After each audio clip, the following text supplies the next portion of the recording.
अस्सलाम वालेकुम काशकार दोस्तों, कैसे हैं आप। मैं हूं फैसल मकबूल और आप देख रहे हैं फाइटो डॉक्टर्स। काशकार दोस्तों, इस वीडियो में हम आपको ये बताएंगे कि आलू की फसल में जो हम फास्फोरस देते हैं, इसको हमें कैसी डोजेज़ में देना चाहिए, किस टाइम पे देना चाहिए।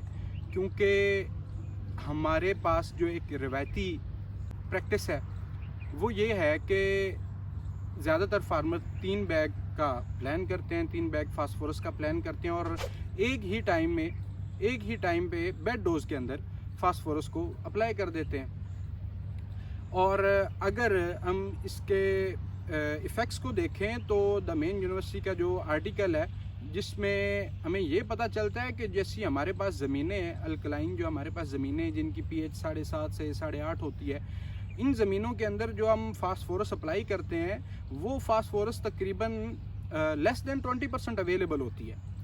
अब होता क्या है कि जैसे जैसे फास्फोरस को पानी मिलता है और जो फास्फोरस है वो प्राइमरी ऑर्थोफॉस्फेट के जो बॉन्ड्स हैं वो रिलीज़ होते हैं और फिर वो आहिस्ता आहिस्ता सेकेंडरी ऑर्थोफॉस्फेट के बॉन्ड की शक्ल में हमें अवेलेबल होती है हमारे पौधे को, और फिर एक वक्त के बाद वो रॉक फास्फेट के अंदर चेंज होना शुरू हो जाती है। तो जो उसकी अवेलेबिलिटी है वो बहुत कम हो जाती है। इस बात को हम अलग वीडियो में डिस्कस करेंगे कि उसकी अवेलेबिलिटी को हमने इन्हेंस कैसे करना है। इस वीडियो में हम ये बात कर रहे हैं कि इसको अगर हम मुख्तलिफ डोजेज में दें तो हमारे जो पौधे को इसकी अवेलेबिलिटी है वो बहुत बहुत आला रहती है। तो जो दोस्त 3 बैग फास्फोरस का प्लान कर रहे हैं वो अगर इस तरह से अपनी फास्फोरस देते हैं कि 1.5 से 2 बैग वो बेड डोज के अंदर इस्तेमाल करें, जो इनिशियल स्टेज पे शुरू में फास्फोरस की रिक्वायरमेंट है वो इन 2 बैग से हमारी बिल्कुल मुकम्मल फिलफिल होती है। और जब अब आगे हमारी फसल 30 से 33 दिन की हो जाती है, उस वक्त तकरीबन जो ट्यूब फार्मेशन है वो स्टार्ट होती है। आलू के पौधे के नीचे जो आलू की ट्यूब है वो निकलना स्टार्ट होती है। तो इस वक्त फास्फोरस की बहुत ज़्यादा रिक्वायरमेंट होती है। अब हम क्या करते हैं कि सारी फास्फोरस नीचे बेड डोज के अंदर दे देते हैं, फिर आहिस्ता आहिस्ता उसकी अवेलेबिलिटी बहुत कम हो जाती है। तो इस वक्त हमारे पास फास्फोरस उतनी अवेलेबल नहीं होती।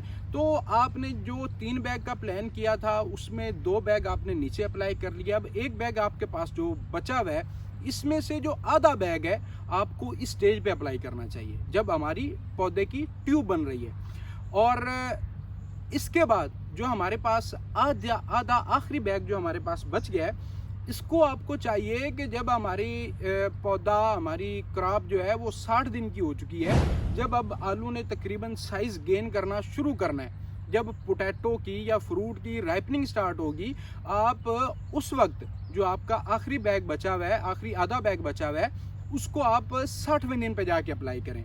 आप बिलीव नहीं करेंगे, आपका खर्च यही रहेगा और आप अपने रिवायती जो आप प्रैक्टिस कर रहे हैं उससे तकरीबन आप 30% ज़्यादा पैदावार ले सकेंगे।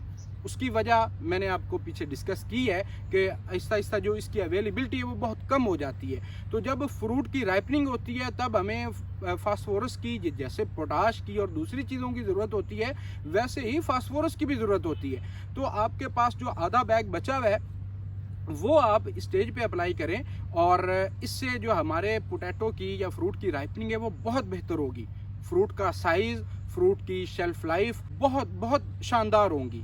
तो आप इस प्लान के साथ आप कम खर्च से, और या जो आपने अपना एक खर्च प्लान किया हुआ है उस प्लान से आप तकरीबन 30% तक जो पैदावार है वो ज़्यादा ले सकते हैं। और इस वीडियो में हमने जो भी डिस्कशन की है, अगर आप की इसके ऊपर कोई राय है या आप इस पे कोई अपनी राय देना चाहते हैं तो आप कमेंट सेक्शन में अपनी राय का इजहार ज़रूर करें, ताकि हम अपने वीडियोस के कंटेंट को, अपनी रिसर्च को और अपने डाटा को मज़ीद बेहतर से बेहतर कर सकें। बहुत शुक्रिया।